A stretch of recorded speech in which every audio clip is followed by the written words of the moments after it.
अपना personal score settle करने के लिए इसमें बिहार के 11 जिले के लोगों की आहुति दी जा रही है, जिनके पास जमीनें हैं। बिहार के खजाने पर इन्होंने अननेसेसरी का लोड दिया है और आज वही सरकार के रहते हुए और हेलीपैड बना के फायदा क्या, जब आप इक्विपमेंट को स्टेलाइज नहीं कर पा रहे हैं। तो सरकार के दावे जो है वो सिर्फ और सिर्फ मीडिया के लिए हैं, बयानों के लिए हैं। वस्तुस्थिति जमीन पे अगर जाइए तो बद से बदतर है। ये तो आपको पटना मेडिकल कॉलेज हॉस्पिटल का बात है। बिहार को लेकर बिहार सरकार ने एक बड़ा फैसला लिया है। 11 जिलों को चयनित किया गया है जहां सैटेलाइट टाउनशिप का निर्माण किया जाएगा और इसको लेकर तमाम तरीके की बातें हो रही है। लगातार सरकार ये दावा कर रही है कि जो बड़ी आबादी वाली क्षेत्र है, जो जगह है, उसका दबाव कम करने के लिए तथा सुख सुविधाओं से लोगों को सारी सुख सुविधाएं मिले, इसको लेकर लगातार अब सरकार भी काम कर रही है। इसके साथ पीएमसीएच में जो अनियमितताएं देखने को मिल रही है उसको लेकर भी बातचीत करेंगे। हमारे साथ बात करने के लिए आदित्य पासवान हैं, सर से ही जानने का प्रयास करेंगे। सर, 11 जिलों का चयन किया गया है टाउनशिप बनाने के लिए, सैटेलाइट टाउनशिप की बात सरकार कर रही है। देखिए, ये बहुत अच्छा कदम है और बनना चाहिए। बिहार डेवलप कैसे करेगा? इस तरह की चीजें आएंगी जब तो बिहार डेवलप करेगा। लेकिन अफसोस की बात यहाँ पे है कि जिन जिलों को सैटेलाइट टाउन के लिए चिन्हित किया गया है, वहां पे जमीनों की बिक्री पर रोक लगा दिया गया। ये जो डिसीजन है, ये सम्राट चौधरी जी को, हमारे जो बिहार के मुख्यमंत्री हैं, ये समझ नहीं आ रहा कि उन्होंने ऐसा क्यों किया। क्या वो विजय सिन्हा जी जो राजस्व मंत्री थे, हो सकता है कि फिर राजस्व उन्हीं के पास जाए, तो क्या उनसे स्कोर सेटल करने के लिए किया गया? पहला तो ये चीज है। तो ये नहीं होना चाहिए, क्योंकि इससे, इस डिसीजन से जो बिहार के लोग हैं, जो उस जगह के लोग हैं, जो 11 जिलों के लोग हैं, वो और जिनका जमीन वहां पे है, वो अफेक्टेड होंगे। मान लीजिए किसी के यहाँ शादी है, उसको जमीन बेच करके अपनी बच्ची की, बहन की, बेटी की शादी करनी है। किसी के यहाँ कोई मेडिकल इमरजेंसी है, या किसी को बाहर पढ़ने जाना है, या इस तरह की कोई काम हो, तो वो कैसे करेगा फिर? अगर आप जमीन पर रोक लगा देंगे और उसके लिए जरूरी है पैसे, तो कहाँ से लाएगा वो? जमीन को गलत अगर तरीके से जो साहूकार होता है उसके पास बंधक बनाएगा, तो उसका गलत जमीन का पैसा कम मिलेगा, और उसका जो मतलब जमीन उसकी भाई मालिकाना उसका हक है, तो उसे पूरा मिलना चाहिए उसका, उस हक का पैसा। और आप सरकार इसको रोक रही है, तो ये जन विरोधी कदम है। ये जन विरोधी कदम है। और मुझे लगता है कि सम्राट चौधरी ये अपना पर्सनल स्कोर सेटल करने के लिए विजय सिन्हा जी से, क्योंकि विजय सिन्हा जी उनके विरोध में है, ये जग जाहिर है, उन्होंने पब्लिकली इसको बोला है इस चीज को, तो अपना पर्सनल स्कोर सेटल करने के लिए इसमें बिहार के 11 जिले के लोगों की आहुति दी जा रही है, जिनके पास जमीनें हैं। ये मैटर नहीं करता है कितना जमीन है, जिसके पास बीघों में जमीन है उसको कोई फर्क नहीं पड़ेगा, लेकिन जिसके पास थोड़ी जमीन है, जिसको जमीन बेच करके अपने बच्चे की शादी करनी है, जिसको जमीन बेच करके अपने बच्चे को आगे पढ़ने के लिए भेजना है, जिसको जमीन बेच करके अपने बच्चे को व्यवसाय में सेटल कराना है, उसके लिए ये कठिन परिस्थिति सरकार जानबूझ के खड़ा कर रही है। ये नहीं होना चाहिए, ये गलत है। इस डिसीजन को सरकार को तुरंत वापस लेना चाहिए। जून 2027 तक आप जमीन का स्थानांतरण नहीं कर सकते हैं, उसको बेच नहीं सकते हैं या फिर खरीद नहीं सकते हैं कोई जमीन, तो क्या शादी के अलावा भी लोगों पे इसका प्रभाव पड़ेगा सर? क्योंकि 11 जिलों की बात है और बड़ी आबादी। मैं तो वही कह रहा हूँ ना कि बिहार देखिए बड़ा राज्य है, और 11 जिले मतलब करोड़ों लोग इसमें इन्वॉल्व हो गए। बिहार की आबादी 13 करोड़ है, 11 जिलों की आबादी काफी अच्छी खासी होगी। और 11 जिले में मैंने अब जैसे कहा आपको कि जिसके पास बहुत जमीन है, जमींदारी प्रथा तो खत्म हो गई, लेकिन जमीन आज भी बहुत लोगों के पास बहुत जमीन है, उनको कोई फर्क नहीं पड़ेगा, क्योंकि उनके पास आय के बहुत सारे स्रोत होते हैं। जिनके पास कम जमीन है, जैसे कि मैंने बोला आपको कि बच्ची की शादी करनी है, बच्चों को पढ़ने भेजना है, या और भी कुछ मेडिकल इमरजेंसी हो जाए, तो कहाँ से पैसा आएगा उसके पास अगर जमीन ही है सिर्फ, जिसको बेच करके, या जिसको बैंक के पास गिरवी रख करके, या साहूकार के पास गिरवी रख करके पैसा ले, तो वो उसका जमीन का वैल्यू होने पर कोई कीमत ही नहीं रहेगा, क्योंकि सब लोग स्पष्ट रूप से कहेंगे कि सरकार इसको कब खोलेगी पता नहीं। तो सरकार ने इसमें एक भ्रम वाली स्थिति पैदा की है। इस भ्रम की स्थिति को पैदा नहीं करनी चाहिए, क्योंकि आम जनता इससे अफेक्टेड हो रही है। और सम्राट चौधरी जी पर्सनल स्कोर अपना सेटल करने के लिए बिहार के लोगों को इसमें इन्वॉल्व नहीं कीजिए। इस तुगलकी फरमान को, इस हिटलरशाही फरमान को आपको वापस लेना चाहिए। सर, लगातार बिहार सरकार की जो स्थिति है, बिहार सरकार घाटे में जा रही है, खजाना खत्म हो रहा है, लेकिन नई नई योजनाएं लगातार आ रही है, कर्ज की बातें भी सामने आ रही है। नहीं, आप देखिए ना कि पूरे मार्च में और अभी अप्रैल में किसी भी जो कॉन्ट्रैक्टर है उसका पेमेंट नहीं हुआ, क्योंकि सरकार के पास पैसे नहीं है। 3,80,000 करोड़ का कर्ज पहले से सरकार पर है, जिसमें कि 100 करोड़ ब्याज जा रहा है, और अभी 12,000 करोड़ का अलग से फिर आरबीआई से सरकार लोन ले रही है। तो 12,000 करोड़ मसला नहीं है। मसला यहाँ है कि उस 12,000 करोड़ के बाद, क्योंकि सरकार के पास तो आय का स्रोत है नहीं, केंद्र सरकार पर डिपेंड करना पड़ता है। ना ही सरकार पिछले 20 वर्षों में विशेष राज्य के मुद्दे को उठा करके विशेष राज्य का दर्जा ले पाई। तो सरकार के पास रेवेन्यू है नहीं, रेवेन्यू जनरेशन का उपाय नहीं है, एक बिजली मात्र है, तो उससे कितना पैसा आएगा? उसका आप देख लीजिए कि रेवेन्यू नहीं है, तभी तो ये हाल है कि 3,80,000 करोड़ का सरकार पर कर्ज है और 100 करोड़ रुपए ब्याज में जा रहे हैं। तो ये 12,000 करोड़ रुपए कब तक चलेगा? आज पेंशन जो है 400 से बढ़ा करके चुनावी फायदे के लिए 1100 कर दिया गया, लेकिन वो पेंशन भी नहीं मिल रहा है। 58,000 स्टूडेंट्स जो हैं वो बाहर पढ़ते हैं। आई एम श्योर, तो होता है डेटा में थोड़ा आगे पीछे मुझसे अगर हो जाए तो मैं उसके लिए क्षमा चाहूंगा, लेकिन हजारों बच्चे पूरे देश में स्टूडेंट क्रेडिट कार्ड का इस्तेमाल करके आज बाहर पढ़ाई कर रहे हैं। आज उनका फीस नहीं जा रहा है तो उन पर इंस्टीट्यूशन का दबाव होता होगा, उनका भविष्य अदर में आ जाएगा, हो सकता है कि उनको निकाल दिया जाए। तो ये 12,000 करोड़ से कब तक? ये पूरी पढ़ाई तो उनकी उससे पूरी नहीं हो सकती है। वो 1 महीने या 1 तिमाही का फीस उससे जा सकता है, या 2 तिमाही का। कोर्सेस तो लंबे होते हैं ना, 2 साल 3 साल का कोर्सेस होता है। तो ये सरकार ने जन विरोधी नीतियों को लागू किया है अपने राजनीतिक फायदे के लिए, चुनावी फायदे के लिए। इन्होंने सरकार जनता के पैसों का बंदरबाद किया है।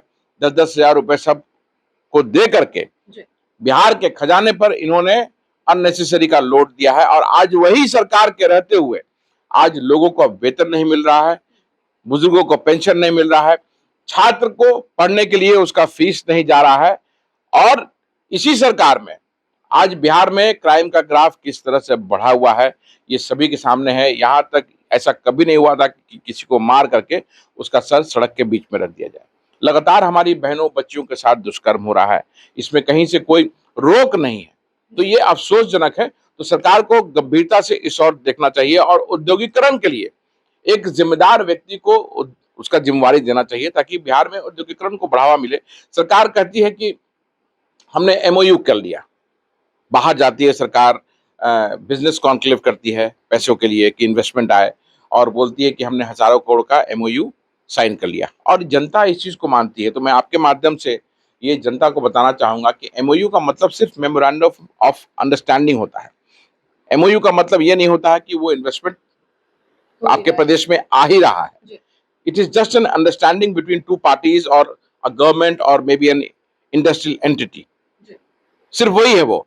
और एमओयू यहाँ पे हजारों करोड़ के एमओयू हुए, लेकिन आज बिहार का औद्योगिकरण नहीं हुआ। तो ये अफसोसजनक है। आज भी बिहार रो रहा है, गरीब राज्य है, पिछड़ा राज्य है, और उसको गरीबी से निकालने के लिए सिर्फ बड़ी बड़ी बातें पिछले 20 वर्षों में होती रही, लेकिन वो गरीबी से निकला नहीं। स्थिति आज बद से बदतर हो गई है कि आज हमारा खजाना खाली है और सरकार को वेतन देने के लिए पैसा नहीं है। सरकारी खजाना खत्म होने का असर तो सिर्फ अब तक सिर्फ जनता पे पड़ता था, जनता त्रस्त थी, त्राहिमाम थी, लेकिन अब नेता भी त्राहिमाम है। लगातार विपक्ष के नेता कह रहे हैं कि सैलरी तो हमें भी नहीं मिली है, विधायकों की सैलरी उस पर सब आते हैं ना, विपक्ष और पक्ष क्या, सभी को, किसी को सैलरी नहीं मिलेगा। अगर जो ऑफिसर्स हैं, जो कर्मचारी हैं, अगर उनको नहीं मिल रहा है तो उसके साथ साथ जो पक्ष विपक्ष में बैठे हुए राजनेता है उनको भी पैसा नहीं मिलेगा। तो ये 20 सालों का तथाकथित सुशासन और विकास का नतीजा है कि आज बिहार सरकार का खजाना खाली है और बिहार रो रहा है। एक्चुअली में बिहार रो रहा है, और नीतीश कुमार जी अपने अपना पल्ला झाड़ने के लिए आज सम्राट चौधरी जी को मुख्यमंत्री बना दिए हैं, ताकि इन पर सारा ठीकरा फूटे। बहुत दिन ये सरकार चलने वाली नहीं है। मुख्यमंत्री जब चेंज हो, 6 महीने, साल भर, 1.5 साल में, लेकिन इस स्थिति से कोई भी मुख्यमंत्री नहीं चला पाएगा। सर, पीएमसीएच की जो घटना है, जिस तरीके की अनियमितताएं वहां से देखने को मिल रही है, जो ऑपरेशन के दौरान जो इस्तेमाल किया जाता है औजार, वो सही तरीके से इस्तेमाल नहीं किया जा रहा है, उसमें तमाम तरीके की खामियां आ रही है। ये हतप्रभ करने वाली ये न्यूज है।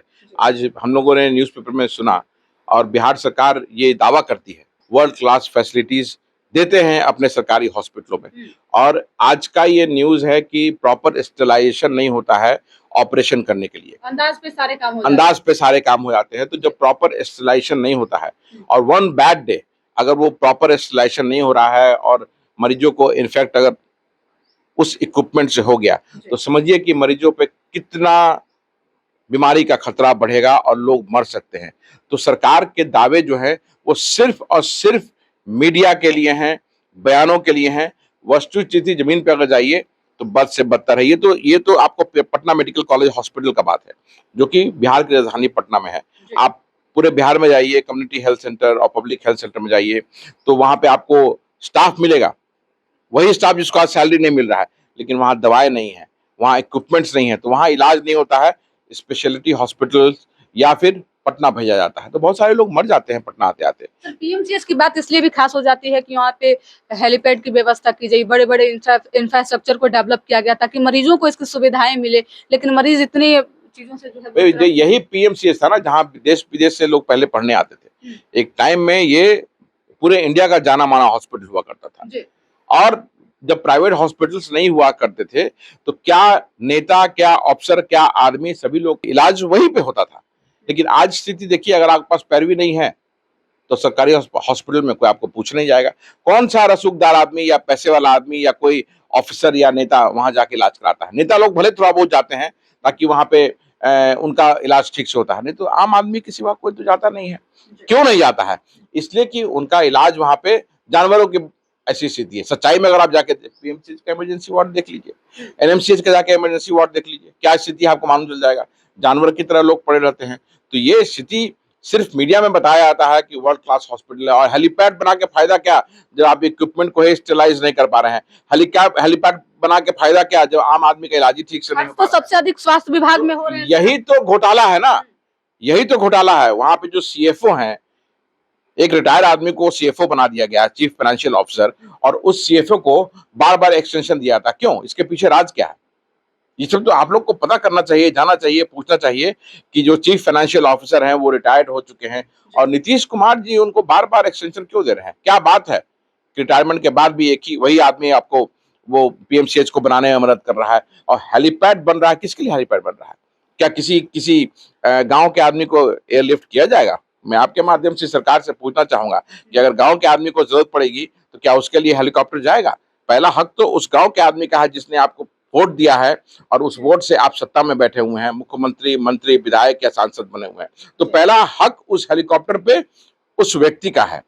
लेकिन यहाँ पे वो हेलीपैड और हेलीकॉप्टर जो होगा वो राजनेताओं के लिए होगा, वो हेलीकॉप्टर जो होगा वो बड़े बड़े अफसरों के लिए होगा। तो ये सारा घालमेल चलता है और किसी को परवाह नहीं है। ये सिस्टम को सड़ा दिया गया है। ये जो कहते हैं लोग ना कि जंगल राज की बात करते हैं, 20 साल पहले जंगल राज था, तो आज जंगल राज नहीं, आज बिहार में राक्षस राज चल रहा है। स्थिति ये है।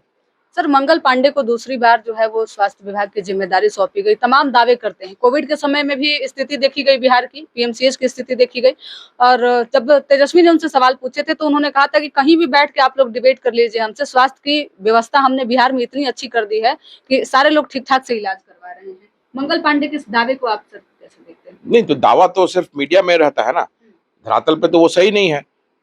धरातल पे तो सही नहीं है। आप किसी भी दूर दराज के जिले में चले जाइए, अगर वहां कोई आदमी सीरियसली बीमार हो गया या एक्सीडेंट हो गया तो पटना उसको रेफर किया जाता है, और पटना आते आते रास्ते में मर जाएगा वो, क्योंकि वहां पे स्पेशलिटी हॉस्पिटल नहीं है। मैक्सिमम जगहों में ये हाल है। Community health centre, public health centres है, लेकिन वहां दवा नहीं है, इक्विपमेंट नहीं है, प्रॉपर ट्रेन स्टाफ नहीं है।